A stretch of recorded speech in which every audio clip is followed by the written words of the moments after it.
Kimia dalam perubatan dan kesihatan. Kimia dalam perubatan dan kesihatan mungkin ada certain term ataupun ayat yang korang dah dengar. Nanti korang akan tengok dalam kat ni lah. Nampak ni lah. Okay.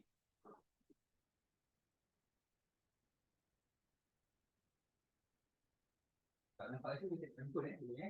So, perubatan merupakan amalan yang berkaitan dengan kesihatan yang bertujuan untuk mencegah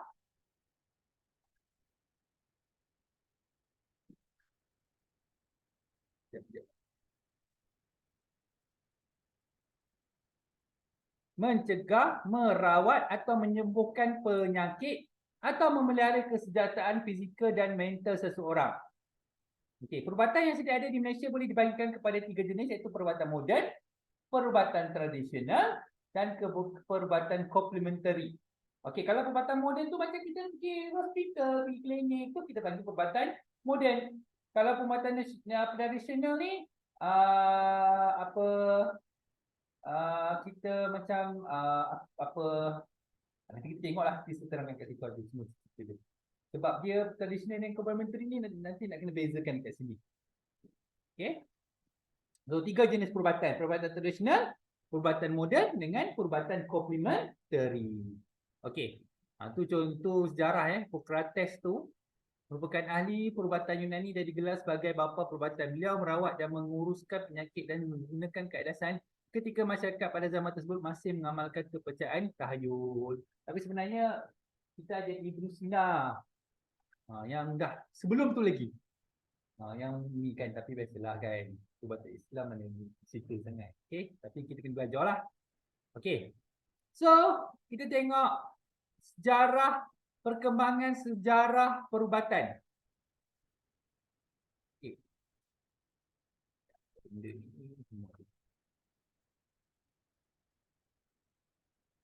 Okay, perkembangan sejarah perubatan. Rekod fosil menunjukkan bahawa herba mula digunakan untuk merawat pesakit pada 49,000 tahun dahulu oleh orang Neanderthal. Apa herba yang korang tahu? Herba yang kalau famous lelaki apa? Apa dia? Lelaki famous yang paling famous lelaki apa? Apa dia? Tongkali. Ni perempuan pula jawab. Mesti korang tahu apa yang famous untuk perempuan. Untuk perempuan. Jadi Tongkali kawan dia apa? Tongkali jadi kawan dia. Dia mesti ada pasangan. Hidup ni mesti ada pasangan. Yang perempuan ni makan apa? Yelah, kalau Tongkali ni simbol sikit kekuatan kan. Tak. Orang nampak.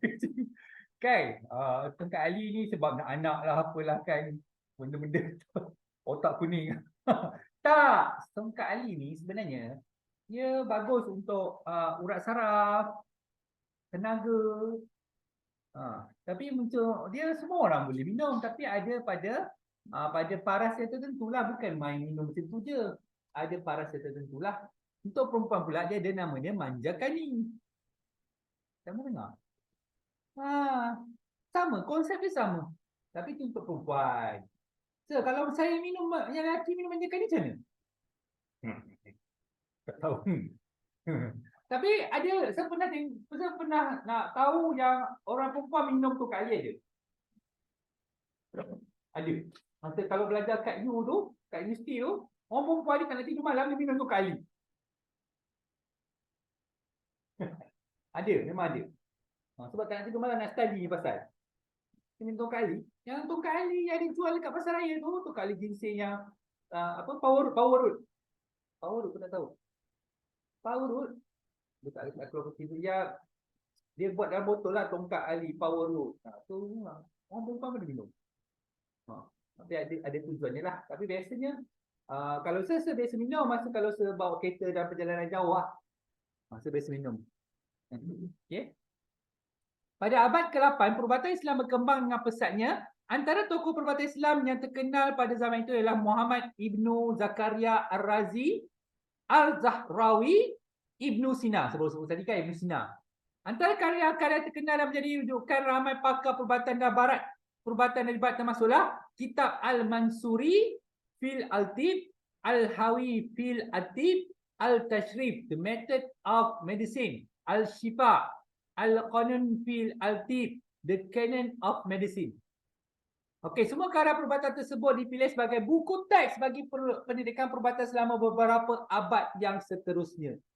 Sebab dia orang yang memulakan ilmu perubatan. Okey, perubatan Islam yang sebenar selari dengan syariat Islam. Okey, sekarang perubatan Islam dah tak selari dengan syariat Islam. Apa maksud sebenarnya? Contoh, kan, kalau berurut. Kan, ada je orang lelaki urut dengan perempuan. Orang perempuan urut lelaki. Ada, lagi saya pergi rumah saudara mara mama makcik saya, Pak Su saya berurut dengan orang perempuan. Memanglah isteri dia ada kan? Tahu dapat korang? Boleh? Tak boleh lah sebenarnya. Mana boleh? Walaupun dia pakai sarung tangan sampai ke bahu pun, kan? Urut tetap tak boleh sebab menyentuh kan? Tak sentuh ada. Kan? Tak boleh lah. Tak boleh. So, dengan teacher, kan itu. Sebab saya kadang suka pergi urut yang orang buta yang kaki-kaki. Kaki tu, apa namanya? Apa nama urut kaki tu? Kau duduk di situ mah tak sekor sangat. Lepas tu. Tak apa, sila. Yang kaki tu apa nama? Alah. Bila orang picit kaki kita, ingat? Perempuan seorang lagi kan? Kita tak datang perempuan. Tak apa, apa nama? Kadang kan biasa yang urut kaki tu, bukan, tu apa, saya tak ingat nama. Biasa apa, dia ada lelaki ada perempuan. Kadang orang lelaki ni dia saja je. Sebab orang yang urut tu buta. Kan, dia saja je kan urut. Tapi tetaplah tak boleh. Saya pernah pergi kan, penuh, yang perempuan kosong. Tak adalah, saya tak duduk lah. Saya tak duduk, saya rela tunggu. So memang, tak sama juga. Pegang, pakai sarung tangan lah kan. Tapi tetaplah. Dia konsep dia macam ni lah. Kita nak salam orang pakai sarung tangan kan. Tak boleh. Kan? So benda yang sama. Okey, tu yang mengikut syariat. Sehingga kini perubatan Islam masih terus diamalkan dalam kalangan masyarakat Malaysia dan dunia secara meluas. Okey. Bomo dukun ada kat sini demam pergi jumpa bomo? Ada? Salam. Sana. Apa ah ah ah ah selama beberapa abad dan seterusnya. Okay. So, dukun semua tu kan tengok sekarang bomo, orang perempuan jumpa bomo lelaki. Susah cari bomo perempuan ni. Ada saya tu jumpa bomo perempuan. Tahu anak saya kasih jerit dia kerja dia kan. Dah lah pergi sendiri. Tak ada bomo, tak ada apa. Ubatnya lah doa. Yang saya dengan teacher kan nak bagi makan kat korang tu. Tu salah satu ni lah. Apa permintaan lah kepada Allah kita bagi kan, bagi mahu makan. Itu salah satu doa lah bagi. Dah apa susah nak bagi Ustaz Hafiz ke apa kan bagi anak murid saya je makan. Sama je kan. So konsep dia sama. So tentulah itu salah satu kita dalam Islam, permintaan dalam Islam. Okey, perubatan Islam yang sebenar perlu selari dengan syariat Islam. Sehingga kini perubatan Islam masih terus diamalkan dalam masyarakat Islam dan dunia secara meluas. Dalam perubatan Islam, herba perubatan tertentu turut digunakan. Contoh herba yang digunakan termasuklah daun bidara. Daun bidara ni orang kaitkan dengan apa? Jin kan? Saka kan? Dia macam mana saja jerit dia kata saka. Dah lah, percayalah, okey lah. Kenalah tak apalah, kan kita nak malukan air muka untuk bomo tu pun. Tapi memang betul dalam perubatan Islam, sedangkan Nabi pun pernah guna yang daun bidara tu. Memang bagus lah. Korang saja mandi air daun bidara pun boleh. Saja-saja. Memang boleh. Dia nak bukan minum, mandi. Wangi woi. Dia mandi lepas asar. Lepas antara asar sehingga ke maghrib. Sesuai lah mandi. Bila korang mandi, dia macam dia ada.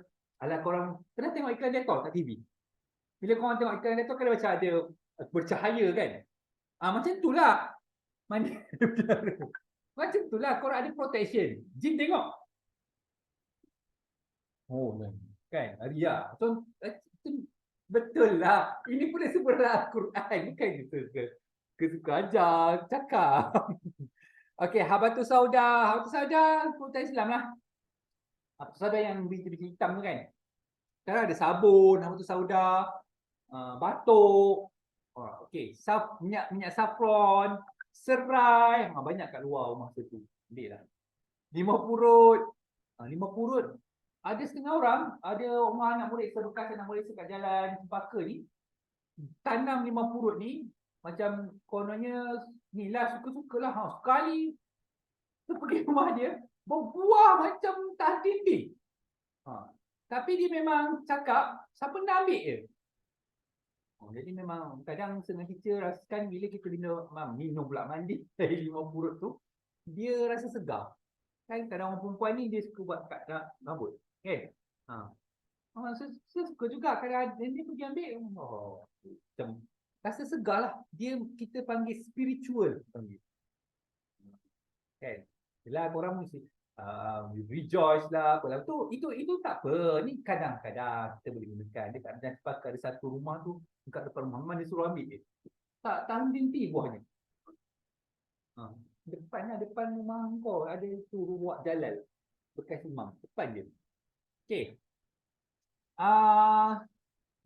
Minyak kayu putih, minyak kelapa dara, minyak halia, ekstrak pudina. Ni selalu masuk dalam makanan. Ekstrak pudina ni macam bila kita ubat gigi air pudina tu macam kita rasa segar. Kan? Kurma ajwa. Kurma ajwa ni salah satu makanan syurga kan, daripada syurga. Allah turunkan daripada syurga. Mahal lah. Dengan halia bara. Halia bara ni macam dia bagusnya kalau nak buang angin lah. Apa-apa halia pun sama. Konsep dia sama, buang angin. Kadang-kadang saya suka minum air teh halia ataupun air halia. Memanglah sepahit. Kan? Mestilah sepedas kan. Tapi bila minum tahu tak kenapa badan kita lenguh-lenguh? Badan kita lenguh-lenguh tu sebab angin lah. Cara yang paling mudah untuk buang lenguh-lenguh tu ialah halia. Okay, halia. Contoh selalu batuk-batuk. Limau dengan lemon. Lemon sekula lah sikit. Kan? Orang putih punya style. Dengan limau apa? Limau kasturi limau kasturi. Itulah contoh. Okey. Ciri-ciri perubatan tradisional, moden dan komplementari. Okey, perubatan tradisional merupakan amalan pendekatan pengetahuan kepercayaan terhadap kesihatan yang melibatkan penggunaan tumbuh-tumbuhan, haiwan dan bahan semula jadi yang berasaskan terapi spiritual serta teknik manual dan senaman. Contoh korang jumpa bomoh ke apa kan, dia pakai telur. Pernah? Dia pakai telur, dia guling-guling kat perut kita nak buang penyakit. Lepas tu telur tu dibuang. Kau pun tak, korang kena bawa lah buang dia punya syarat kena buang kat sungai. Sungai yang mengalir. Pak Arik tak boleh. Pak Arik tahu. Dia. Tu antaranya. Ada dipakai ayam. Ayam tu macam mana saya pernah tengok. Dia nak buang kanser. Telur tu biasa saya tengok. Telur biasa tengok. Yang paling saya biasa tengok, okey lah, saya cerita kan. Masa mana dulu setengah teacher ni nak dapat anak 5 tahun setengah teacher ni tunggu. So setengah teacher ada jumpa satu, kita panggil bomoh lah. Tapi kos Allah, bukan kos bomoh tu, saya cerita je. Dia sebabkan setengah teacher ni payah nak dapat anak, so dia buat pembedahan spiritual. Macam contoh, teacher kena baring, lepas tu dia letak kain putih tu di atas perut teacher, lepas tu dia Sedih tengoklah. Saya ada sebelah tu. Dia macam buat, tak adalah pakai baju. Biasalah. Tu macam, dia macam buat, macam macam bedah. Macam orang bedah. Macam orang bedah. Macam ambil spatula, potong. Contohlah. Lepas tu, apa, pada lepas habis tu, malam tu, masa buat pembedahan spiritual, bukan benar. Apa, teacher kena pedang mata. Waktu pembedahan itu dibuat, teacher seolah-olah ada macam, teacher, ikut cerita teacher, macam ada satu orang datang bagi dia dalam teacher tu dapat bayangkan lah, maksudnya ada orang datang bagi baby, orang baju putih datang bagi baby lah, bagi. Tapi dengan kuasa Allah lah, lepas minggu tu memang semua itu dapat. Kuasa Allah kata tadi kan, korang ni. Okey. Okey.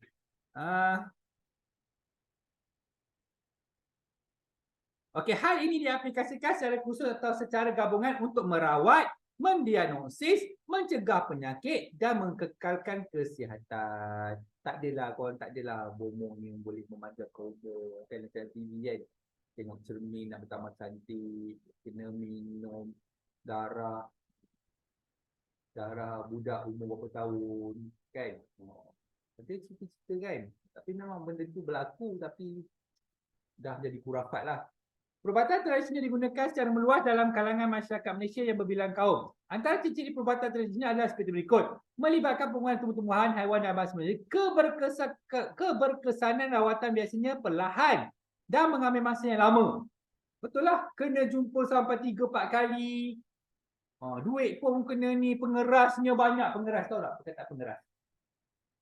Fulus. Pengerasnya ni banyak. Sebenarnya ni ada jumpa satu bomoh ke dukun kat Meru sebab anak kat Kalisha tu jerit-jerit kan.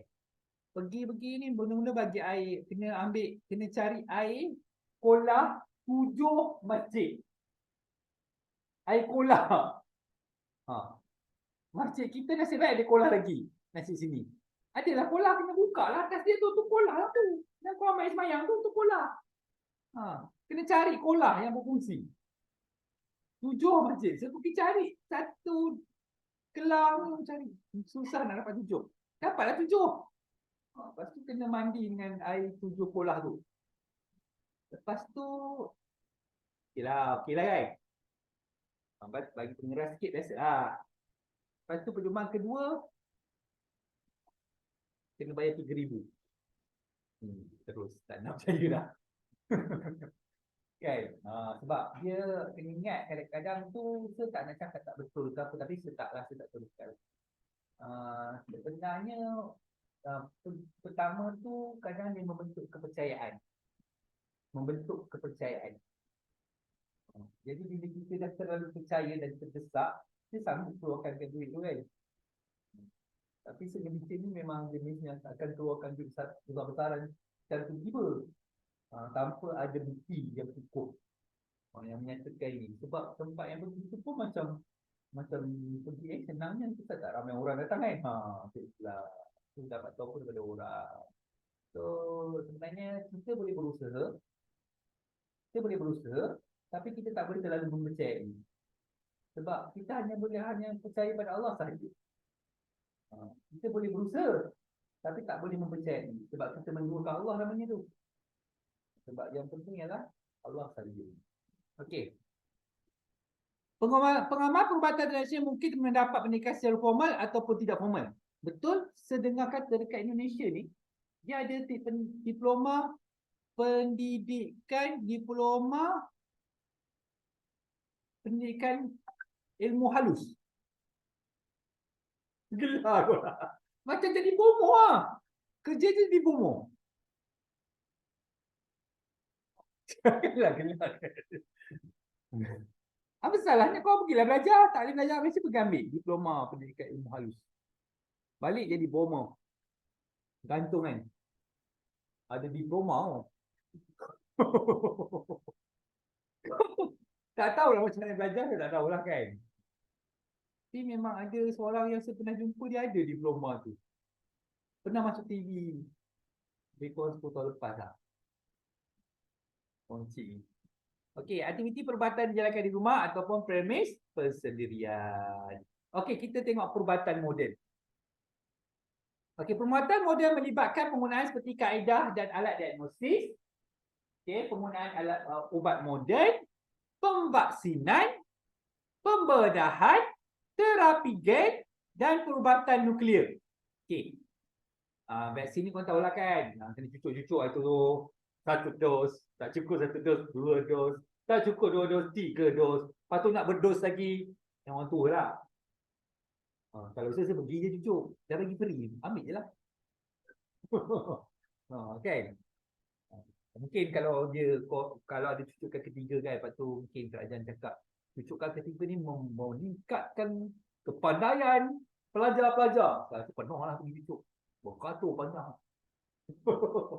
Kan? Tapi tak adalah. Okey. Okey, perubatan moden mempunyai ciri-ciri seperti berikut, melibatkan penggunaan pelbagai kaedah, alat diagnosis moden, ubat-ubat sintetik, pemvaksinan, pembedahan, terapi gen dan perubatan nuklear. Okey, kita tengok satu-satu. Kesan daripada rawatan lebih cepat dan efektif. Pengamal perubatan moden seperti doktor dan jururawat mendapat menikah formal dan bertauliah. Aktiviti perubatan dijalankan di hospital, klinik, institusi kesihatan milik kerajaan ataupun persendirian. Okay, kita ada contoh orang patah kaki ke apa dipakai tu kan. Apa tu? X-ray. Sinar X-ray lah. Okay. Contohlah anak se buat perubatan moden lah untuk anak se jadi semput kan. Tak kata semput, kalau asma dia kena hari-hari minum ubat. Kalau ni semput ni dia macam ada batuk yang kadang-kadang datang lah. Kadang-kadang datang kan. Setiap kali pergi hospital, okey cik, ni bawah hidung pakai ubat ni. Dah rasa 3-4 kali benda sama juga diulang. Kata tak apalah, kita pergi je lah. Ada rekod kan. Asal ada rekod sudah. Tapi pada waktu yang sama, saya masih buat perubatan international. Kita beli apa spirulina. Spirulina ni spirulina cecair lah sebagi anak saya yang autism tu dengan anak saya yang semput tu. Okey lah. Dan ubat tu saya ambil juga yang pada hospital bagi tu. Tapi saya letak kat tepi lah.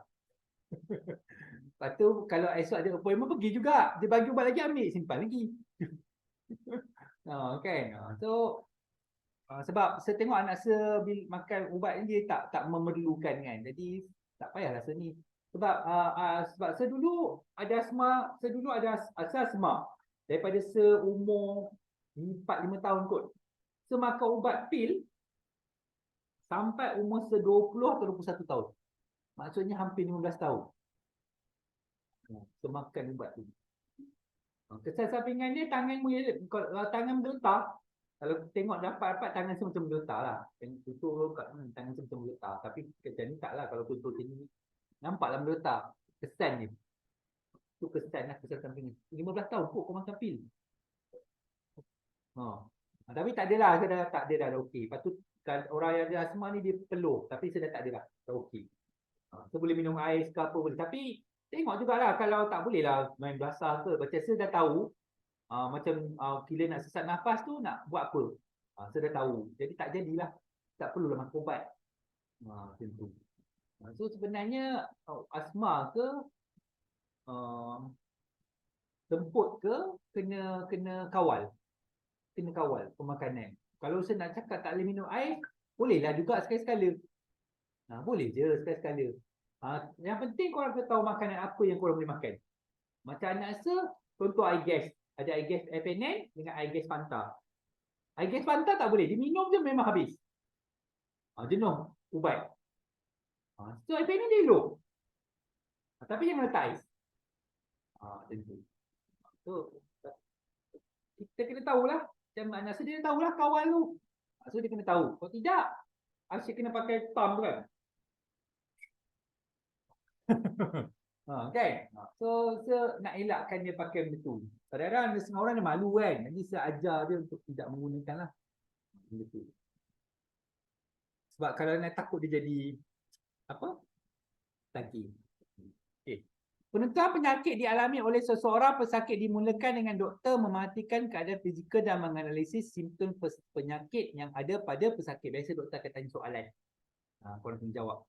Teknik mengukur parameter kesihatan badan seperti suhu badan, kadar denyutan nadi dan tekanan darah dilakukan sekiranya perlu. Kalau orang yang semput atau asma ni, dia biasa akan dengar paru-paru. Letak dia punya tu, stetoskop tu dekat paru-paru, dia dengarlah. Kan kalau paru-paru tu dia mesti akan bunyi nafas yang lancar. Kalau macam bunyi nafas sangkut-sangkut ataupun masa dia pakai tu ada bunyi itik. Ada asma ke sini? Ada. Betul bunyi macam tu. Betul lah kan? Betul. Maksudnya dekat dia punya kalau orang asma tak cerita korang tahu, nanti korang tahulah. Contoh kat tepi jalan tiba-tiba orang terbaring. Nak buat apa? Nak bagi itik, minta tolong. Itik, tolong ni, tak faham. Macam mana? Sebab saya tahu lah, sebab saya pernah kena ni, saya tahu bunyi ni macam mana. Bunyi ni. Sebab, okey. Memang kena ada ubat dia lah. Ubat pam dia tu. Dia pam tu, pam sehingga bunyi tu hampir hilang. Betul? Pam lah, 20 kali pun. Memang. Nasib baik benda tu murah, RM10 je kalau duduk kat farmasi. So, apa, orang ada asma tu. Tapi kalau korang tak bagi ubat dekat dia, memang boleh mati. Kau biar dia. Biarlah dia pandai-pandai. Matilah dia kat situ. Sebab dia sesak nafas lah. Sebab orang yang ada asma ni, dia bila dia bunyi macam tu, saluran pernafasan dia, patutnya macam ni, dia menjadi sempit. Sebab tu dah dia bunyi. Dia jadi sempit. Tujuan kita pam tu, dia nak membuka saluran pernafasan tu. Sebab tu pam sampai habis bunyi. Tarik nafas, okey sikit. Sampai dia rasa lega, berhentilah pam. Tak adalah pam. Pam sekali, relax je. Pam 2 kali, sampai dia rasa lega lah. Kan? Betul? Macam tu ke? Mimi? Kan? Tapi memang kalau saya cuba elak untuk sebab saya pernah kena, jadi saya ajar anak saya benda sama, elakkan untuk pam. Maksudnya nanti kita jadi terbiasa, kita punya saluran pernafasan atau esophagus tu, dia bila ni dia sempit, kita pam. Sempit, kita pam. Dia jadi macam biasa. Sebab tu kita kena cuba juga cari ubat lain yang dia jadi secara, maksudnya ubat lain yang macam saya cakap dia spirulina anak saya tu, dia menjadi secara normal. Dia ada jadi secara semula jadi. Dia baik secara semula jadi. Tentulah. Kalau contoh kadang bila dia rasa macam saya tengok batuk-batuk, saya kata saya akan suruh dia makan gula-gula Hex. Kenapa gula-gula Hex? Sebab dia berangin. Orang yang ada masalah saluran pernafasan dia perlukan saluran pernafasan tu berangin. So dia kembanglah balik. Saya nak biasakan. So macam itulah. Orang yang ada asma dengan semput ni dia akan baik. Sebab saya boleh baik. Dia akan baik. Okey. Tapi kena makan ubat yang betul. Okey. Tadi seterusnya ujian analisis kimia dilakukan terhadap pesakit sekiranya pemeriksaan fizikal tidak dapat menentukan masalah kesihatan yang dialami oleh pesakit. Contoh orang yang nak kena kanser kan. Biasa orang kena kanser ni jarang korang dapat jumpa dia ada 5 fasa stage. Biasa stage pertama, stage kedua jarang kau jumpa. Biasa kau jumpa stage ketiga, stage keempat. Ataupun stage kelima matilah, nak mati. Macam arwah masa dia kanser. Analisis, tunggu keputusan, memanglah nampak sihat je kan. Stage 4 lah.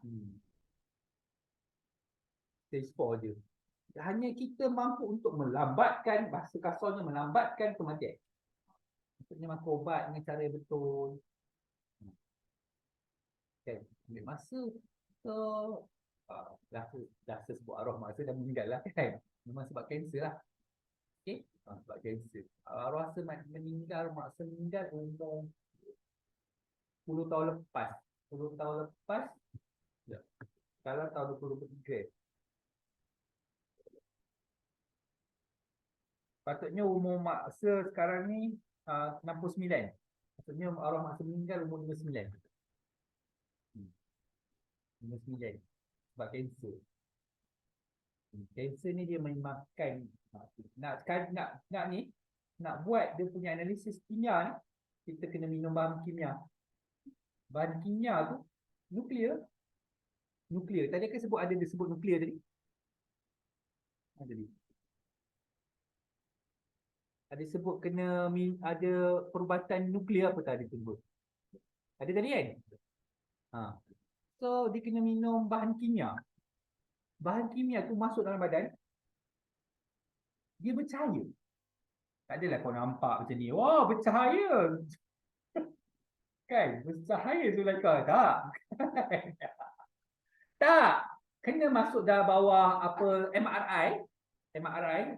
Lepas tu masuk, nanti mesin tu akan tengoklah bahagian mana yang bermasalah. Bahagian badan mana yang bermasalah. MRI tu juga digunakan untuk orang yang ada ACL, masalah saraf, masalah orang atlet. Benda sama jugalah. Tapi nak minum air cecair tu, dia cakap tu, dia warna perisa oren tau. Tengok macam sedap. Tapi memang tak sedap. Kenapa? Sebab semasa saya pernah bawa arwah maksa nak untuk pergi buat test tu, kena minum air tu. Arwah maksa cakap lah kat saya kan, tak sedap. Habis saya nak cakap apa? Saya minum. Saya cakap apa? Kalau kita senyum kata kena minum untuk kebaikan. Kan? Dah. Dia bukan IOD. Okey, ujian lanjut dilakukan setiap pasukan bila mendapatkan diagnosis yang tepat melibatkan penggunaan peralatan moden seperti sinar X. Patah kaki kan? Patah je pergi tengok sinar X. Patah confirm ke tidak? Lepas tu mesin pengimbas, mesin ultrabunyi. Ni ultrabunyi ni ultrabunyi ni biasa kan ultrabunyi macam ni. Pernah nampak mesin ni? Tak nampak? Oh, sial. Mak korang mesti tengok nak mengandung tengok adik tak bawa korang. Tak bawa mesin ni lah. Dia letak dekat perut tu, kat bawah perut tu, dia tengoklah nak tengok lelaki ke perempuan. Dia tengoklah. Tengok tak ada mesin yang lebih maju lagi. Kita boleh tengok baby tu ada masalah atau tidak dalam perut tu, dalam rahim. Perut tu tai. So, dalam rahim tu dia boleh tengok baby tu ada masalah atau tidak. Tapi setengah-setengah doktor je yang boleh tentukan jantina. Tak semua doktor boleh. Biasanya kalau kita scan tu nak tentukan jantina lelaki payah. Payah. Biasanya lelaki dia pandai sorok. Dia pandai sorok kemaluan dia. Ya. Macam masa saya nak dapat anak saya sakit anak saya. Susahlah sampai jumpa doktor, ada doktor kerajaan, doktor pakar. Dia je nampak jelas. Dia tanya, dah pernah cek ke dekat klinik swasta? Tahu tak nak tak dapatlah doktor tak jelas. Dia pun tak berani cakap lelaki ke perempuan kan. Lepas tu doktor kunci. Nak tengok, nampak tak kemaluan dia ni? Confirm lelaki. Confirm. Sebab masa saya ada anak nak dapat anak kedua, saya cakap dekat teacher, saya memang bernazar akan memendekkan rambut hingga ke hari. Bernazar. Okay. So, tu contoh mesin tu. Bukan, dia memang ada sampai dia 3D, 4D, saya tak pasti ada 5D. Boleh tengok muka, nak tengok handsome ke anak dia. Nak tengok muka, nak tengok. Dah tak surprise lah sekarang kan. Dulu zaman Pak Atuk nenek korang, mana tahu lelaki ke perempuan. Mana tahu keluar. Alhamdulillah. Kan tak tahu. Okay. Berdasarkan hasil keputusan diagnosis, doktor akan menentukan cara atau jenis rawatan yang bersesuaian untuk merawat penyakit. Okey, kita tengok apa tu perubatan komplementari. Merujuk kepada penggunaan pelbagai kaedah dalam penjagaan kesihatan yang berasal dari pelbagai bentuk budaya yang diamalkan sejak zaman berzaman. Perubatan komplementari atau terapi komplementari termasuklah senaman, fisioterapi, berbekam yang tu kan orang kat belakang badan betul berbekas. Kalau orang yang ada masalah migrain dia kat belakang ni kena cukur bagi botak. Nak kalau pening-pening kepala kat sini. Atau ada berbekas lah macam alien. Saya tak ada migrain pun saya tak nak buat. Ya. Tapi saya pernah buat bekas, pernah lah buat. Pernah buat. Memanglah badan kita memang macam tembak. Kalau contoh masa sebuat tu untuk masa nak dapatkan anak lah. Kalau ni dia dekat, dia punya point je betul-betul dekat punggung. Atas punggung. Kan malu tak? Okey. Homeopati. Homeopati ni dia ada macam campuran ubat-ubat herba jugalah. Homeopati. Terapi diet. Terapi diet ni biasanya orang-orang yang ada masalah apa berat badan ataupun jisim lah. Okey, akupuncture. Akupuncture tu yang cucuk-cucuk jarum. Biasa orang Cina. Saya pernah bawa anak saya sekali yang Kanisha tu lah, yang autism tu.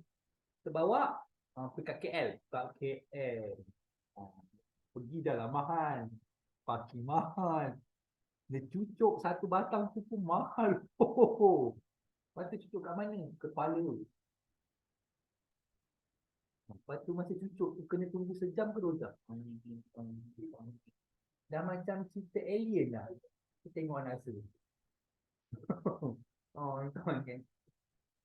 Tu anak saya ni. Dia pun masa tu lah. Lepas tu ubat bagi ubat herba. Semua dapat sama. Tu tak pergi dah. Tak pergi dah. Sebenarnya autism ni lebih kepada apa saraf pada otak. Masih ada belum ada kajian yang dapat mengkaji dengan tepat, tak dapat kajian ataupun ubat yang khas dapat membantu memulihkan. Sebenarnya kita dia orang ni lambat sikit perkembangan, tapi bukan boleh menjadi normal, lambat sikit perkembangan. Itu je.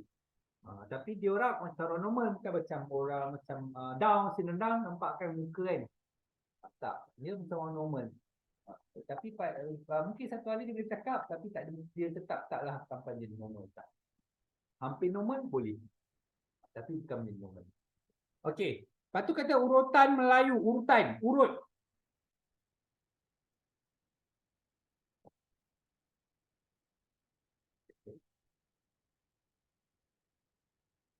Yang saya cakap tadi, urut lelaki perempuan semua kan. Kita ni tak ada batas. Lepas tu urutan Tuina Siasu. Macam Jepun je. Seni Qigong. Seni Taijuquan. Yoga. Yoga tu macam kita duduk kan. Kita tak buat macam betapa lah. Kan, meditasi. Okey, perubatan tradisional dan komplementari PTK telah memberikan sumbangan besar dalam rawatan pesakit dan penjagaan kesihatan manusia. Di Malaysia, satu undang-undang khusus telah digubal berkenaan dengan penggunaan PKT iaitu Akta 775, Akta Perubatan Internasional dan Komplementari 2016.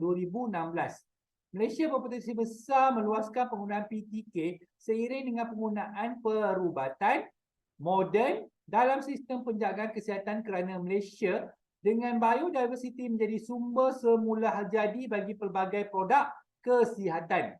Peningkatan permintaan bagi penjagaan kesihatan secara semula jadi di Malaysia dan peringkat global juga menyokong industri PTK untuk berkembang secara positif. Antara ciri-ciri perubatan komplementari adalah seperti berikut. Tidak melibatkan penggunaan ubat-ubatan sintetik dan bahan kimia macam ubat hospital lah. Ubat hospital. Macam ni ada makan ubat hospital ke? Skill tak ada. Tidak melibatkan pembedahan, mengambil kira pandangan pengamal perubatan moden dan tradisional. Kau tak salah rasa kalau kau pergi hospital Putrajaya, nak pergi ke bagi kecemasan, dia ada satu bilik yang PTK, perubatan tradisional dan kementerian. Ada satu bilik. Pas. Maksudnya kalau dah habis jadi jumpa doktor, boleh pergi jumpa. Boleh. Kat situ. Terus. Okey. Maksudnya nak cakap Malaysia mengiktiraf. Kita ada pelbagai cara untuk berubat. Silakanlah. Sebab tu kadang-kadang setengah orang patah kan. Ada kadang doktor pun cakap, pergi cuba jumpa doktor bomo patah apa mana-mana kan. Ada bomo patah ni kan dia tarik gitu. Oh. yang apa dah nama yang betul-betulkan tulang tu? Apa dah? Kena hati-hati buat yang betulkan tulang tu, yang kalau sekarang ni viral kan, dia betulkan tulang. Kan? Kena hati-hati. Kalau korang elok, jangan saja buat. Korang tak ada apa masalah, korang pergi buat. Sekali sengit macam ni ha. Oi, bahaya, jangan. Kalau orang yang betul-betul pakar boleh lah. Kadang ni dia pakar, tapi ada anak-anak buah buat kan. Itu bahaya. Okay, biar yang pakar betul yang buat. Okay. Jangan tanya doktor lah. Okay. Tu yoga. Kan. Kenapalah dia bagi pakai singlet je. Okay. Lepas tu fisioterapi, urutan traditional Thai. Okay. Lepas tu urutan traditional Thai kan dia kadang dia ada pewangi-pewangi aromaterapi kan sampai tu tidur. Okay.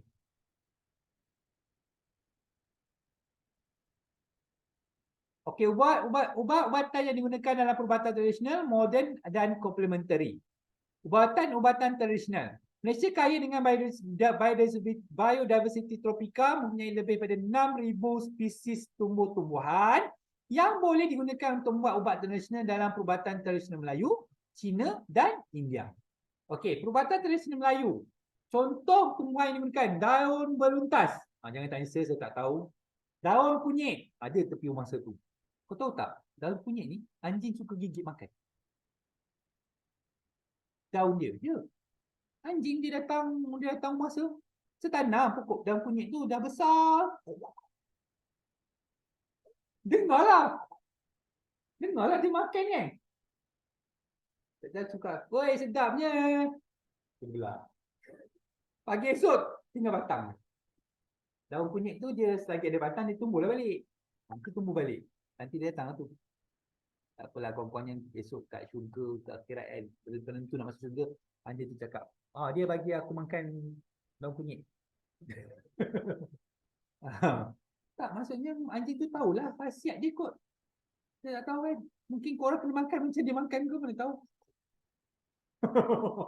Kan, mana tahu. Saya cakap je kan, mana tahu.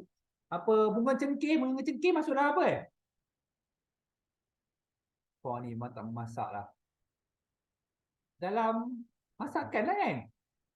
Kari kari lah kan. Itu kari bau sedap. Kan. Lempoyang, ada tak tahu. Kemangi, serai biasalah. Serai kan. Asam gelugur. Asam gelugur biasa macam dalam laksa tu ke? Asam keping tu. Kan laksa kan. Halia. Sebut-sebut halia lagi. Halia dalam sup kan biasa buah halia. Tu kan orang. Kan dia demam je. Tahu tak? Kadang-kadang dalam apa bubur halia kan. Okey. Cekor, akar, tongkat, ali, kacip, Fatimah. Manjakan ni tak bubur. Dia tongkat ali patutnya kacip Fatimah. Okey. Cina, cendawan. Cendawan tu asalnya Cina lah. Reishi dan shiitake, kunyit, halia, kurma merah, danggui, buah goji. Buah goji ni bagus juga. Bagus juga kesihatan. Saya tengah tunggu ni. Sebeli bersabar. Try. Buah goji. Okay. Lepas tu, ginseng, salvia, kayu manis, India, pudina. Daun pudina India. inai, kayu manis, lavender, tigara, bail, tulsi, Brahmaya yoga. Macam yoga juga dia. Okey, ubat-ubatan moden, penggunaan ubat-ubatan moden adalah meluas dan boleh diperoleh di hospital, klinik maupun farmasi. Sesetengah ubat moden perlu mendapat preskripsi daripada pegawai perubatan, manakala sebahagian lagi boleh dibeli di farmasi tanpa preskripsi. Ubat moden dikelaskan kepada 3 jenis, iaitu analgesik, antibiotik dan psikoterapeutik. Darjah 10.7 menunjukkan jenis-jenis ubat moden dan penerangannya. Bahan yang digunakan dalam perubatan moden adalah vaksin dan hormon. Proses rawatan yang digunakan dalam perubatan moden termasuklah pembedahan, kemoterapi untuk kanser, rawatan laser untuk mata, hemodialisis dan pemindahan darah, tisu dan organ. Okay. Itu contoh ubat moden. Kita ada analgesik, dadah perubatan untuk melegakan kesakitan dan demam. Paracetamol, Panadol, Ufamol tu. Apa yang iklan Jihan Musa dengan Nabil kan? Ufamol kan? Ada lagu kan? Aspirin, ibuprofen, Codeine. Dia semua tu macam Panadol. Tapi dia ada tahap kekuatan yang berbeza-beza. Macam dulu kalau tak salah ada yang antara aspirin, ibuprofen dengan Codeine ni untuk peperangan lah. Orang kalau sakit kan, sakit darah, dia bagilah ubat tu untuk tahan sakit. Okay. Antibiotik merawat penyakit disebabkan oleh bakteria, dideteksi daripada kulat atau bakteria. Contoh penicillin merawat gonoria, sifilis dan meningitis. Streptomycin merawat pneumonia dan tuberkulosis. Tuberkulosis tu TB. Streptomycin tu ubat pil yang besar, kedabak, telan pun tak lalu kalau kena TB. Besar gila. Ini saya nak tunjuk. Contoh besar. Besar. Tengok dulu. Orang yang kena TB batuk kering. Batuk kering. Ya, betul. Okay. Orang yang kena batuk TB, orang sekelilingnya pun kena scan. Macam korang kena apa virus itu, semua pun kena sekali, kan? Sama juga TB. Lepas tu kalau ada yang kena makan ubat. Ubat dia tak serasa lah besar ni. Tekal kita nak telan. Saya pernah tengok lah anak murid saya kena kan. Kalau teruk sehingga kena muntah darah, batuk berdarah. Kalau teruk. Kalau tak teruk pun, kalau teruk sehingga kena sampai kurus kering lah. Biasanya penyakit TB ni datang daripada orang asing, bangsa asing. Sebab itulah kita ni kena cucuk. Masa korang sekolah menengah atau sekolah rendah, korang ada vaksin TB khas. Kena cucuk. Tujuannya untuk protect daripada kes-kes macam ni lah. Kat kita pun bangsa asing kan. Macam mana dia boleh tersebar? Bila dia batuk. Bila dia batuk tu dia tersebar, lepas tu bila tu tidur nafas tu. Kan. Lepas tu dah masuk dalam badan. Tapi kalau kita dah divaksin, insyaAllah tak kena apa-apa. Bukan vaksin yang virus tu, vaksin masa korang kecil. Okay. Psikoterapeutik merawat penyakit berkaitan dengan psikologi termasuk sakit mental, bertindak ke atas otak dan sistem saraf. Stimulan, antidepresan, antipsikotik ni orang depres, orang yang ada depres, ada masalah mental lah. Maksudnya bukan dia gila. Depres ni banyak orang ada masalah penyakit macam ni sekarang ni. Apa ya? Panggil apa ya, saya lupa lah. Apa? Panggil apa? Ada banyak kawan-kawan saya ni ada penyakit ni. Dia kena makan ubat lah. Dia tak gila. Macam gila lah. Dia kena makan ubat ni untuk menghalangkan depres ni. Tapi kadang-kadang orang depres ni, dia saya tengok benda tak perlu buat, dia sibuk buat. Dia benda tak perlu buat, dia sibuk nak buat juga. Bila dia sibuk nak buat, dia tak capai, dia akan depres lagi terus. Contoh kat sekolah anak saya ni, ada seorang ni ada cikgu. Biasa kebanyakan yang ada masalah cikgu tau. Korang boleh check lah kot kat cikgu korang hari-hari masuk kelas marah je kerja. Boleh check lah. Dia tak makan ubat tu. So memang cikgu tu ni. Lepas tu contohlah contoh nak buat hari keluarga, kita orang dah cakap dah kau tak dapat tempat ni, dah kita buat kat sekolah je. Dah tak dapat tempat ni, dia cari lagi tempat lain. Cari lagi tempat lain yang dah kita dah set. Tak perlu buat je kat sekolah, habis cerita. Dah meeting dah cakap. Lepas tu dia boleh cari pula tempat lain. Ni kalau aku tak setuju ni, depress kau ni. Tapi itulah semua yang ni cikgu lah. Semua ibu apa tak tahu dia, malas nak layan. Jadi tergantung. So depress takut dia. Tak tahulah kan. Sebab tu kita ni jangan sampai ke tahap macam itulah. Contoh kita belajar, kita kena enjoy. Enjoy lah belajar. Habis ni kalau kata tu cik, enjoy lah dulu. Ambil ni, tak balik, habis cerita. Enjoy lah korang buat pula masa balik tu. Sebab supaya korang ni tak tertekan dengan apa yang korang buat. Maksudnya kena ambil tu sebagai benda yang menyeronokkan. Tapi ambil serius tapi menyeronokkan. Okay. Macam contoh kalau ada kat sekolah korang tu cikgu PKP lah suka marah orang je kan. Okay. Sebab tu saya pun tak tahulah kan. Depress ni dah banyak muka normal tapi dia depress kena ubat. Dia kena jumpa doktor psikiatri. Doktor psikiatri. Macam kalau kau pergi contoh 13 kali saya selalu pergi, bukan selah yang psikiatri tu kan. Saya selalu pergi saya selalu pergi hospital Putrajaya 13 kali sebab anak saya tadilah.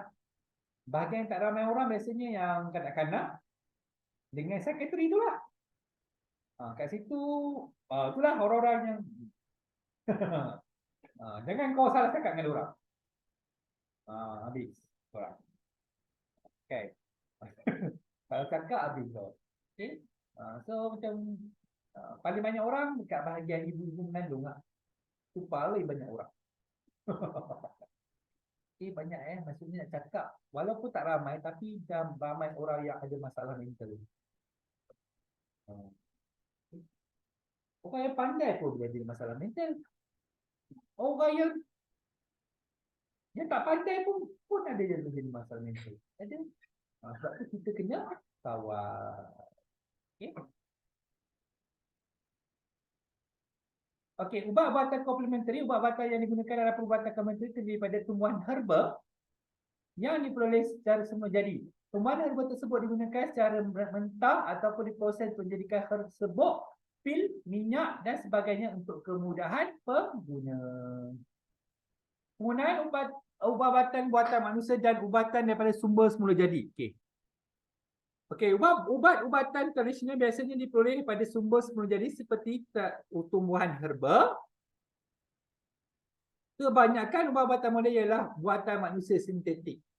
Bahan kimia lah.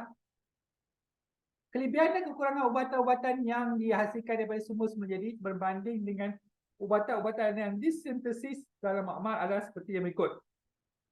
Murah, kurang kesan sampingan, keberkesanan yang diketahui, merawat lebih daripada satu penyakit dan digunakan dalam makanan yang sihat. Kekurangan bergantung pada spesies herba, tidak dapat dihasilkan dalam kuantiti yang besar dengan cepat. Tumbuhan herba dijumpai dan bertumbuh di lokasi tertentu saja. Kurang berkesan dalam merawat simptom penyakit dengan cepat, tidak dapat menentukan atau mengubah kuantiti dadah dalam herba. Okey. Sebab itulah kadang-kadang ni ubatan herba atau tradisional ni susah nak dapat.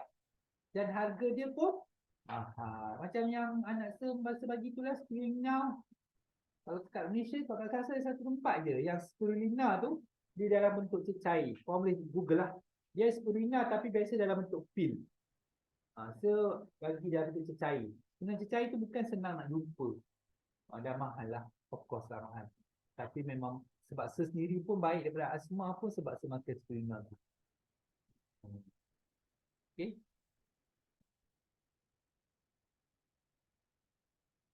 Okey, kesan penyalahgunaan ubat-ubatan. Antara penyalahgunaan ubat-ubatan seperti termasuklah kebergantungan secara berlebihan terhadap ubat-ubatan. Nampak?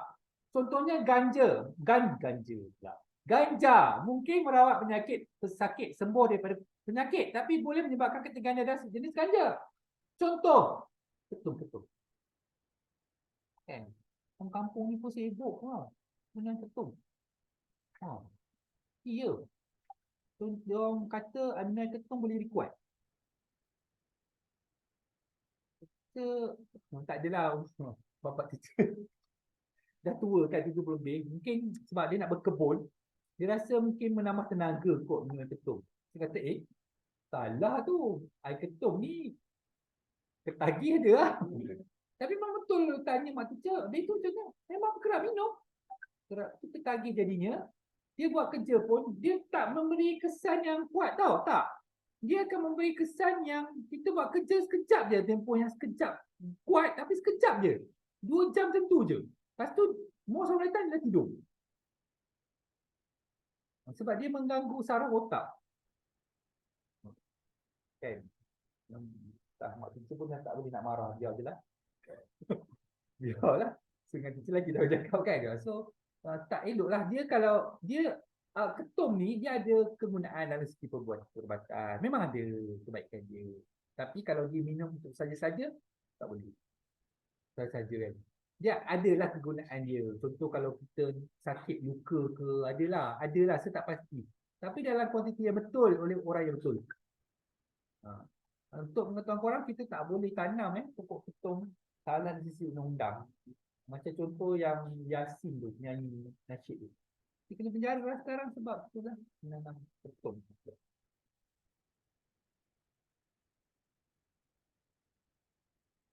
Okay.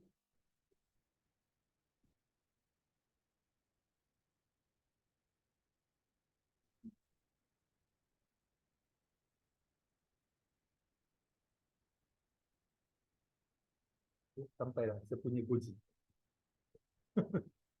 Goji. Kat sini tak ada, dekat Sabah. Chinese. Nak test. Okay.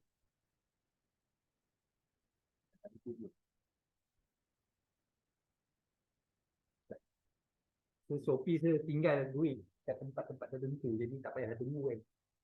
Okay. Orang tahu datang ambil duit je. Okay, tak payah telefon lah, senang cerita. Okay. So, mengambil ubat bukan untuk tujuan perubatan. Contoh kan, macam rumah Amir ni mesti banyak ubat batuk. Kerajaan bagi.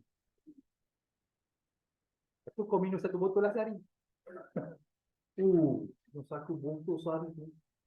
Macam minum air sirap tau. Sebenar sebatuk terus sangat. Tapi jangan buat So, minum. Macam tu lah. Memanglah, memang hilang batuk tu sekejap. Lepas tu dah tak balik. Sebab itulah dia bagi dalam dos yang sikit-sikit tu supaya kita batuk tu dia hilang secara perlahan-lahan. Hilang secara perlahan lebih baik daripada hilang secara contoh kalau berlaku kematian dalam keluarga korang secara tiba-tiba, sedih tak? Tapi kalau dalam keluarga korang macam dia dah sakit lama, korang dah jaga, korang dah mandikan dia, kuranglah sikit kesedihan dia. Macam arwah maksa 2 tahun juga sakit. Okay, ini contoh ubat. Biasa ubat batuk lah. Ubat batuk tak boleh tau.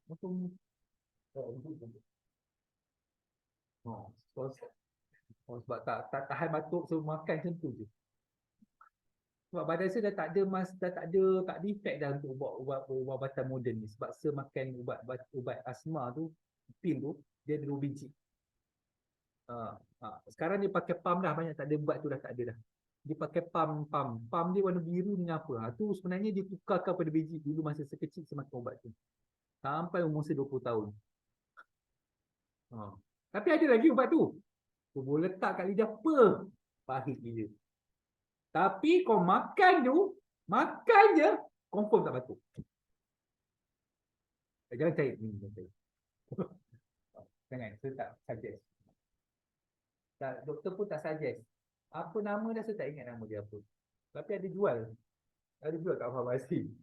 Oh, ada jual. Tapi saya tak tahu juga. Ubat batuk biasanya disalahgunakan oleh penagih nada untuk menahan ketagihan. Kan? Penggunaan ubat tidak mengikut peringkat umur yang ditetapkan.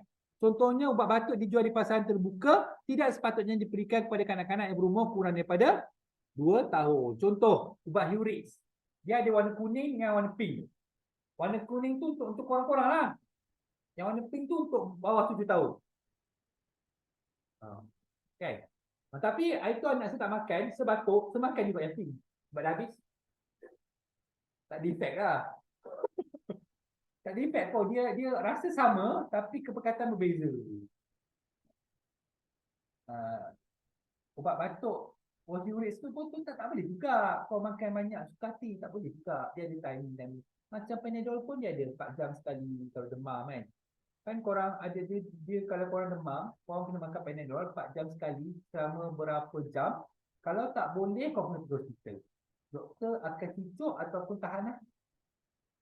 Sebab sekarang ni kebanyakan demam adalah bukan sebab disebabkan bakteria, adalah disebabkan virus. Bukan COVID lah. Dia memang sebab virus. Sebab tu kalau korang demam, dia akan jadi lama. Lepas tu, dia akan berjangkit satu family. Sekarang. Bukan COVID. Macam itu, kat rumah saya, anak saya lelaki demam, sakit demam. Lepas tu pergi dekat anak saya yang okey. Lepas tu pergi kat saya. Pergi kat saya. Tapi saya sekejap lah, 2 hari tu dia sebaik. Lepas tu anak sebelah, anak perempuan saya tu, seminggu kak. Lepas tu kat teacher, 3 hari. Teacher lah dengan batuk je dengan ni kan. Diorang macam tu lah. Kalau saya tak ada batuk, saya demam je. Kalau saya kena, saya demam je. Saya demam, sehari besok tu sudah elok lah. Tapi elok tu maksudnya kenalah makan ubat lagi, makan sampai betul-betul baik. Sebab tu lah 4 jam sekali kalau kau baca dalam Panadol, dia tulis 4 jam sekali. Makan sebab dia nak membunuh virus tu. Tak boleh lah. Alah 4 jam sekali, 4 jam sekali 2 biji. Ada satu papan telan sekali lah. Memang gol lah terus. Memang baik. Terus baik pergi ke sana. Okay. So, mengambillah ubat tidak mengikut dos yang ditetapkan. Ubat-ubatan seperti antibiotik, ubat batuk, paracetamol perlu diambil mengikut dos yang betul berdasarkan umur dan berat badan. Korang makan ubat Panadol berapa biji? 2 lah. Untuk korang 2 lah. Tak boleh lebih. Tapi kalau nak makan 1, lambat lah. Standard untuk umur korang 2. Penggunaan ubat tanpa preskripsi daripada doktor. Contoh ubat-ubatan yang tidak memerlukan preskripsi doktor mudah dibeli di kedai dan farmasi. Sebab tu dekat farmasi kita ada farmasis. Dia kena bagi arahan kepada korang nak makan macam mana. Bukan main belasah je makan. Contoh cirit-birit. Dia ada ubat cirit-birit ada. Makan. Kita makan cirit-birit lah. Sebab nak buang. Cirit-birit tu disebabkan dalam korang punya usus tu dia ada macam bakteria. Bila makan ubat tu, dia menyingkirkan bakteria tu. Sebab tu korang makin berak. Sebab dia nak buang bakteria tu. Bukan dia. Kalau korang, dia ada juga ubat yang saya tengok macam contoh pil Cikit Take On. Dia kalau dia melegakan cirit-birit. Melegakan. Maksudnya dia pil Cikit Take On tu yang kotak merah tu, dia menyebabkan korang punya cirit-birit tu nanti korang berak dia jadi berketul balik. Kalau cirit-birit kan cair kan. Kau kencing dengan berak pun tak tahu lah. So Cikit On tu fungsi dia. Okay. Tu ada jual kat farmasi. Maksudnya dari segi perubatan moden dia diiktiraf. Cikit On. Macam itulah. Dia kalau satu botol tu berbiji-biji. Kau kena kita telan semua sekali tau. Kenapa kau jelas makan? Tak biasa. Tapi memang berkesan. Okey. So, menunjukkan kesan penyalahgunaan ubat-ubatan. Okey, penyalahgunaan ubat-ubatan contohnya kebergantungan kepada ubat-ubatan dengan mengambil ubat bukan tujuan untuk ubatan, kesan jangka panjang seperti ketagihan. Macam tadilah ketum. Banyak orang salah guna kat kampung ni pun saya tengok dah. Tak tahulah. Penggunaan ubat tidak mengikut peringkat umur yang ditetapkan boleh menyebabkan kematian dan kesan sampingan yang membahayakan pesakit. Pengambilan ubat tidak mengikut dos yang ditetapkan boleh menyebabkan rintangan ubat dan mendatangkan kesan sampingan pada penyakit. Penggunaan ubat tanpa preskripsi daripada doktor boleh mendatangkan kesan sampingan seperti alahan dan menyebabkan kematian. Okey. Korang kena hati-hati. Bila ada siapa-siapa ke bagi air ke apa ke yang meragukan, korang kena hati-hati. Sekarang macam air ketum tu, dia tak berwarna. Dia akan menyebabkan korang ke tagi. Tak baguslah, tak bagus. Kadang kita ni suka dengar cakap orang. Orang kata, oh gini. Macam ni, berkesan. Korang pergi beli. Kalau hidup lagi tak apa lah. Tapi ingat dia kawasan. Kawasan sebab apa tah dia kena apa? Dia makan macam apa tah? Apa tah kan dia makan ubat tu. Sekarang ni kena dialisis. Setiap minggu kena 3 kali dialisis. Sebab pinggang dia rosak. Padahal kawasan tu aktif sukan tu. Aktif sukan. Tapi disebabkan dia makan ubat tu lah. Dia dah kena.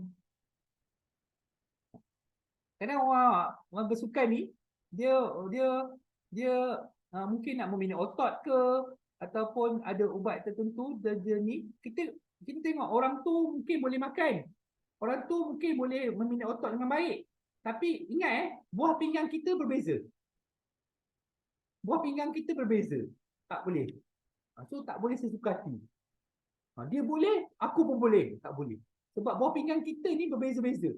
Jadi kekuatan kita tak sama. Macam kawasan tu dia bersukan sports. Tapi makan ubat tu habis buah pinggang tu. 3 minggu, seminggu kena 3 kali pergi dialisis. So mana tu kan? So dah susah lah. Jadi susah lah. Kalau orang yang kena dialisis, ada ahli keluarga yang kena dialisis di sini. Orang yang kena dialisis ni kan dia susah nak pergi mana-mana tau. Susah lah nak pergi mana-mana. Contoh kalau ni nak pergi mana, contohlah. Dia boleh bertahan 3 hari kalau tak ada dialisis. Contoh, kalau nak pergi mana-mana, Jumaat pagi dia dialisis. Dia boleh pergi, Jumaat tu kena bertolak lah. Jumaat, Sabtu, Ahad. Isnin pagi dia kena dialisis. Kalau tidak sebab dia lemah, ataupun gol lah. Gol! Gol lah bahasa baik dia. Tak faham ke? Okey, definisi radikal bebas. Okey, jadi radikal bebas didefinisikan sebagai atom atau molekul yang kekurangan satu elektron lalu menyebabkan atom tersebut menjadi tidak stabil dan reaktif. Pelbagai faktor seperti sinar ultraviolet dan tindakan sel darah putih boleh menyebabkan keadaan seperti berikut. Suatu atom kehilangan elektron dan suatu molekul berpisah dan menyebabkan terdapat elektron tidak berpasangan pada petala terluar. Darjah 10/8 menunjukkan pembentukan radikal bebas oksigen. Okey, macam mana terbentuknya radikal bebas? Kalau korang tengok, nampak tak kat sini? Ni ada 2, 1 tak apa. Patutnya dia kena tak boleh lebih pada 2. Kalau lebih pada 2, akan terbentuk radikal bebas. Okey. So, seterusnya, satu molekul oksigen berpisah menjadi 2 atom oksigen. Okay, kau tengok tadi kan disebabkan kekurangan tu dia boleh bergabung kat sini. So bila buang 1, kau tengok nampak jadi 3 nampak. Dan 2 radikal bebas oksigen akan terbentuk. Okay, radikal bebas adalah keluar stabil dan lazimnya melakukan tindak balas pengoksidaan. Contohnya radikal bebas oksigen mengalir dalam darah ke seluruh bahagian badan. Pelbagai tindak balas dalam badan manusia boleh menyebabkan penghasilan radikal bebas. Antara punca penghasilan radikal bebas dalam badan termasuklah tindak balas mitokondria dalam sel. Mitokondria tu adalah sel bahagian dalam sel yang menghasilkan tenaga.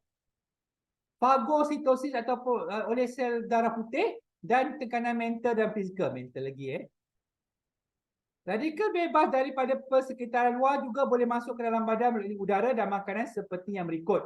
Makanan bergoreng, berlemak atau hangus termasuklah makanan digrill. Sebab itulah kalau kita guna minyak, kita tak boleh, kalau tak salah tak boleh goreng guna minyak yang sama lebih daripada 3 kali. Macam itulah.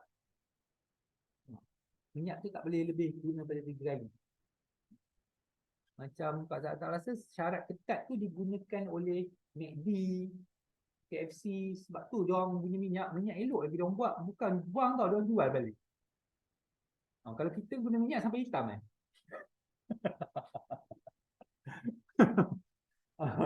sampai hitam tapi tak adalah macam sister dengan teacher biasa macam tu, 2-3 kali dia dah berubah warna tu memang kita orang dah buang, kumpul lah. Sekarang kan boleh minyak kan boleh recycle kan. Okay. Uh, tapi kalau tak nak makan minyak boleh pakai air fryer. Ada orang cakap air fryer tak elok pula, kita ni macam-macam. Tapi tak ada masalah pun sebenarnya. Cuma air fryer tu kita makanan kita kurang berminyak, ataupun tiada minyak.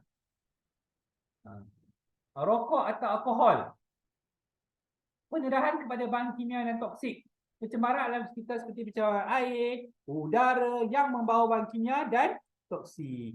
Okey, tengok sumber radikal bebas. Kita ada sinar terunggu, bahan kimia seperti racun perosak.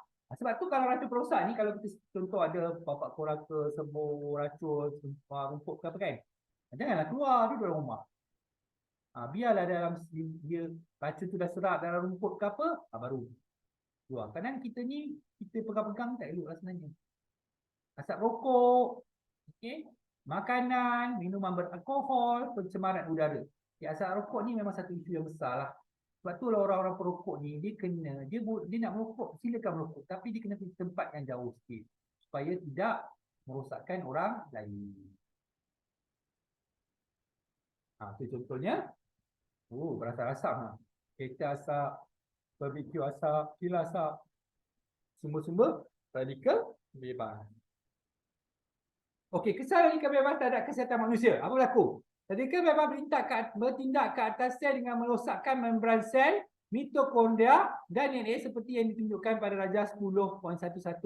Kerosakan tersebut adalah disebabkan oleh tindakan radikal bebas yang memutuskan molekul protein yang berantai panjang dalam membran sel, mitokondria dan DNA. Sel perosak oleh tindakan radikal bebas dikenali sebagai sel dengan tekanan oksidatif stres, seperti yang ditunjukkan dalam Rajah 10.1. Nampak? Dia sel biasa, tapi disebabkan ada tindakan radikal bebas, nampak ni radikal bebas, menyebabkan sel tu menjadi kurang oksigen ataupun hampir rosak. Okey? Nampak tu tekanan oksidatif. Tekanan oksidatif yang dihasilkan oleh tindakan radikal bebas yang merosakkan sel dikaitkan dengan pelbagai penyakit atau keadaan seperti dalam rajah di bawah. Tekanan oksidatif boleh mengakibatkan penyakit sistem saraf seperti Alzheimer dan demensia. Hilang ingatan lah. Kan? Tanya orang tu, dia tak ingat dah kita. Penyakit kardiovaskular, jantung, sakit jantung. Penyakit autoimun, katarak, mata-mata. Diabetes mellitus, kecil manis. Kanser dan macam jadi cepat tua. Okey, dah kita lihat sekejap. Bolehlah kita lihat sekejap. Dah habis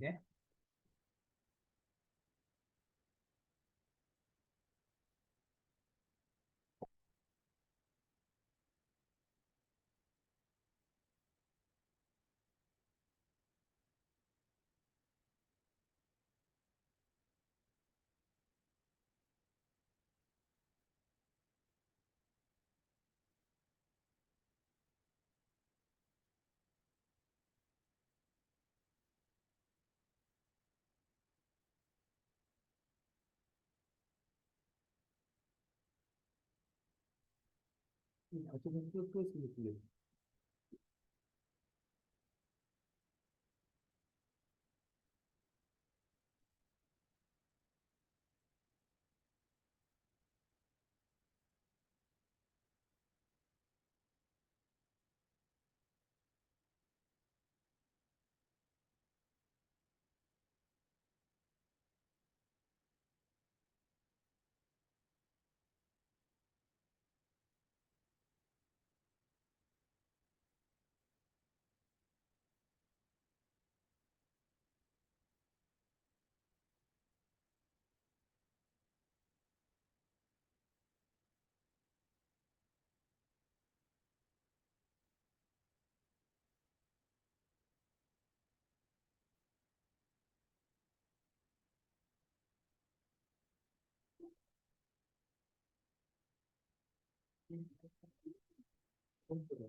Okey.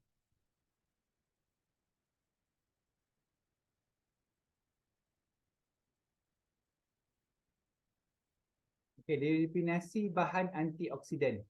Bahan antioksidan ialah bahan yang menghalang bahan lain seperti radikal bebas daripada melakukan tindak balas pengoksidaan. Tindak balas pengoksidaan adalah satu tindak balas kimia yang menghasilkan radikal bebas, lalu menyebabkan tindak balas berantai yang boleh merosakkan sel-sel badan. Bahan antioksidan boleh mendermakan elektron untuk menghentikan tindak balas ini. Bahan antioksidan menjadi penderma elektron tanpa berubah menjadi radikal bebas. Sumber-sumber bahan antioksidan adalah seperti sayur-sayuran, sebab tu kena makan sayur. Makanan tambahan seperti adalah ubat-ubatan tertentu, bijirin, kan? Cornflakes kan? Buah-buahan. Tu kau tak makan. Saya tahu yang paling kau tak suka yang warna hijau ni. Ni paling kau benci kan? Ha? Makan? Tak makan? Tengok pun tak nak. Okay. Bagus, akan sasaran. Mestikan makan sekarang. Okay. Kalau korang makan sekarang, esok dah ada, dia sudah kahwin ada anak, korang pula sibuk anak korang makan. Padahal masa korang kecil korang tak makan pun. Kan? Okey, jadual 10 poin ini menunjukkan contoh bahan antioksidan yang terdapat dalam makanan. Contohnya kita ada lutein. Dia ada dalam sayur-sayuran hijau seperti bayam dan brokoli. Saya dulu tak suka makan sayur-sayur ni, tapi saya suka makan sayur-sayuran barat lah. Brokoli. Saya makan lah. Tapi lama-lama akhirnya saya makan lah. Contoh saya nak makan macam sayur-sayuran tu, contoh macam kailan ke kan. Saya akan order lah makanan yang saya suka, kailan ikan masin. Untuk makan lah sayur tu. Tentu kalau sayur-sayur macam tu saya nak makan juga, kalau saya suka tom yum, saya order dah tom yum.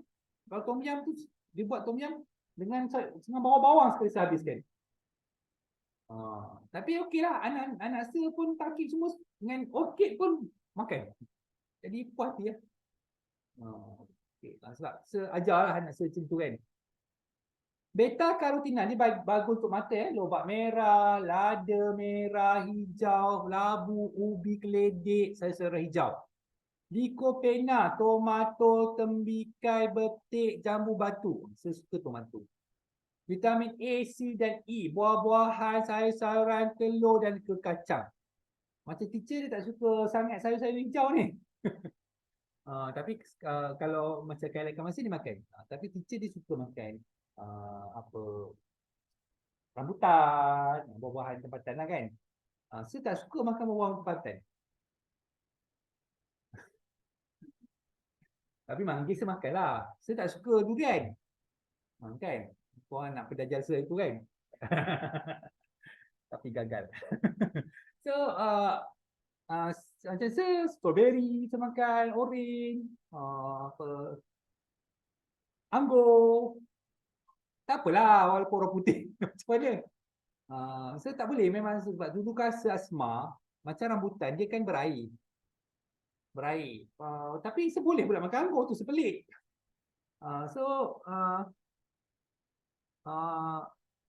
Macam anak saya pun tak makan rambutan. Rambutan tu dia berair. Sama dengan tembikai. Orang yang ada asma ni atau semput ni dia kena bukan elakkan. Jangan makan banyak sangat. Boleh makan. Tak boleh makan teruklah kan. Dalam musim rambutan. Kan. Ngangor je kan. So, memang ada orang dia makan rambutan ni tak macam ni lah. Macam teacher memang suka gila rambutan. Belakang masa tengah berbual, dia pergi lah petik tangan hari-hari. Dengan anak saya yang bongsu tu lah, okey tu suka. Tak apa, suka dan tak batuk tak ada masalah. Tapi kalau terlalu banyak boleh menyebabkan batuk lah. Sebab dia berair. Okay. Tindakan bahan antioksidan terhadap radikal bebas. Menunjukkan tindakan bahan antioksidan seperti vitamin C ke atas radikal bebas seperti radikal bebas oksigen. Vitamin C itu adalah urin kan? Okey. Vitamin C merupakan bahan antioksidan yang menerima elektron kepada radikal bebas oksigen. Seperti menerima elektron, vitamin C berkeadaan stabil dan tidak menjadi radikal bebas. Diterima elektron. Selepas menerima elektron, radikal bebas oksigen berubah menjadi radikal neutral oksigen. Radikal bebas oksigen tidak bertindak balas dalam proses pengoksidaan dan tidak merosakkan sel badan manusia. Okey, Rajah 10.16 dan 10.4 menunjukkan perlindungan yang diberikan oleh pelbagai jenis bahan antioksidan ke atas bahagian badan manusia yang berlainan. Nampak? Bahan antioksidan terhadap bahagian badan manusia. Okay, otak. Bahan antioksidannya adalah resveratrol. Namanya. Melindungi badan daripada penyakit gangguan saraf seperti Parkinson dan Alzheimer. Nampak? Sebab tu pentingnya kita makan buah-buahan tu. Supaya kita ni, ingatan kita ni sentiasa kuat. Okay. Mata, vitamin A. Mencegah penyakit mata dan pembentukan katarak. Biasanya kan orang tua, atuk dengan nenek korang, pergi hospital buat pembedahan katarak. Pembedahan katarak ni macam dia ada macam selaput yang keluarkan pada mata. Bila dah keluarkan selaput pada mata tu, memang mata jadi clear lah. Dia nampak kurang jelas. Peparu, maca. Mencegah pneumonia dan radang peparu. Patutlah. Salur darah, beta karotina, mencegah arteri daripada tersumbat. Sistem keimunan, vitamin A dan vitamin C. Okay. Mencegah kerosakan sistem keimunan. Tulang dan sendi, maca. Memperlahankan kerosakan rawan. Dia maca ni dia ada tahu dalam makanan-makanan tradisional, bukan makanan macam kopi, ubat-ubatan tradisional lah. So dia bagus lah. Kulit, vitamin C, kan. Ada orang dia tak nak makan, cucuk kolagen. Boleh ke tak boleh? Saya tak tahu. Kita ustaz.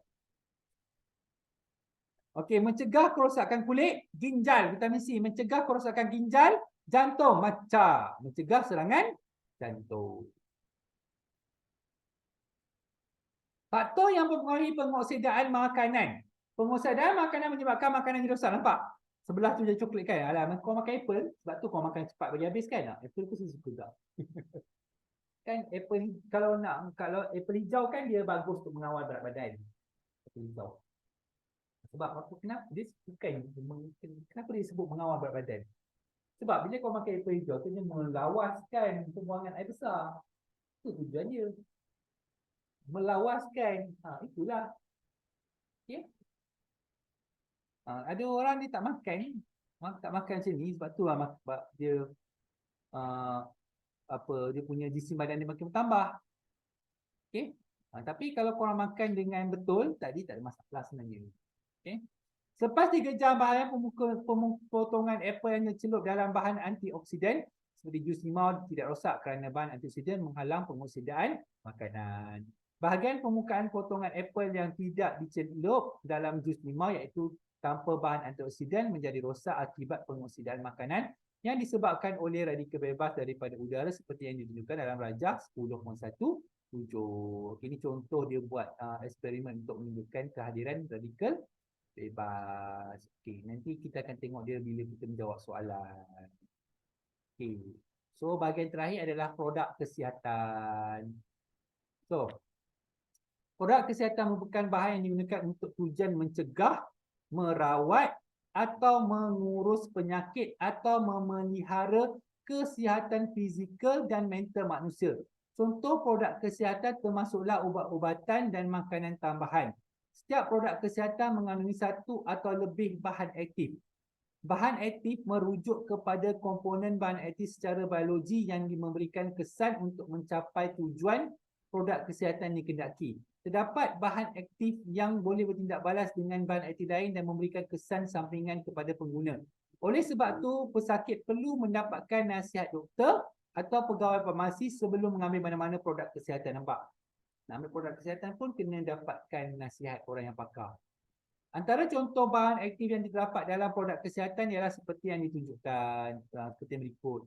Tablet ubat tahan sakit mengandungi satu bahan aktif iaitu paracetamol 500 mg. Dia 1000 pun ada lagi kuat lah. Tablet ubat sesama mengandungi bahan aktif seperti loratadine 10 mg. Ubat sesama yang kalau pergi klinik warna kuning tau. Kalau korang makan dia boleh tidur. Mengantuk. Sebab tu orang suka beli yang luar. Curix ada ubat sesama juga. Bila korang makan ubat sesama ni, dia akan macam bawah langit tu, langit yang ada atas langit mulut korang tu, dia macam kering, jadi kering. Dia function dia bagi kering lah. Sebab sesama kan sebabkan hidup korang secara berair kan. So tujuannya mengeringkan lah.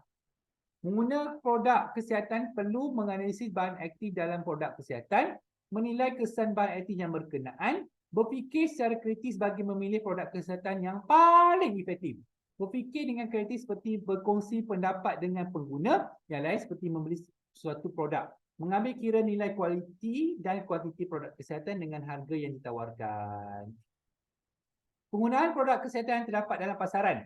Pengguna boleh memilih pelbagai jenis produk kesihatan yang terdapat di pasaran. Oh, banyak gila kan? Orang yang antara orang terkaya kat Malaysia ni jual produk-produk kesihatan lah kan? Aku putih, Viva. Viva pula. Vida. Apa lagi? Yang lelaki tu yang buat suara. Dia putih. Dengan abang dia. Abang dia ada abang. Abang dia jual produk apa ya? Sama tapi sama abang dia. Datuk apa tak? Abang dia ada juga sama. Tapi abang dia tak adalah. Abang dia relax je. Tak dia tak ada, abang dia kaya juga tapi tak adalah tunjuk naik kereta ke, tak ada. Tak ada buat video-video ke apa, tak ada. Abang dia selalu keluar kat TV. Malaysia Hari Ini pagi. Dia selalu promote produk dia. Kalau kat TV tu ada iklan yang tahu tak Datuk Jalaluddin Hassan, yang pelakon yang dah berumur. Dia dia nyanyi dekat pentas, lepas tu ada orang perempuan muka muka muka selebih je. Lepas tu dia makan produk tu, dia je cantik pakai kebaya. Itulah dia produk dia. Saya lupa apa nama produk tu. Biasia, yes. Tu produk abang kepada ahli syukri. Mak dia kan, mak kepada dia orang ni kan yang jual produk kecantikan tu. Terkenal tu. Sendayu tinggi. Sendayu tinggi tu, mak dia. Ha, tak tahu. Sendayu tinggi tu mak dia. Mak pada dua orang tu. Sendayu tinggi. Mak dia pun memang nampak macam muda lah. Tapi mak dia dah tak sibuk kau kat TV dah. Tapi Sendayu tinggi ni kau tanyalah mak kau. Memang terkenal gila lah. Dulu. Masih ada Sendayu tinggi nama produk. Okay. Tunjua penggunaan produk kesihatan suplemen untuk membantu memulihkan penyakit, makanan tambahan untuk meningkatkan amalan pemakanan yang tidak seimbang dan mengekalkan kesihatan dengan meningkatkan imunisasi badan. Habis bab 10.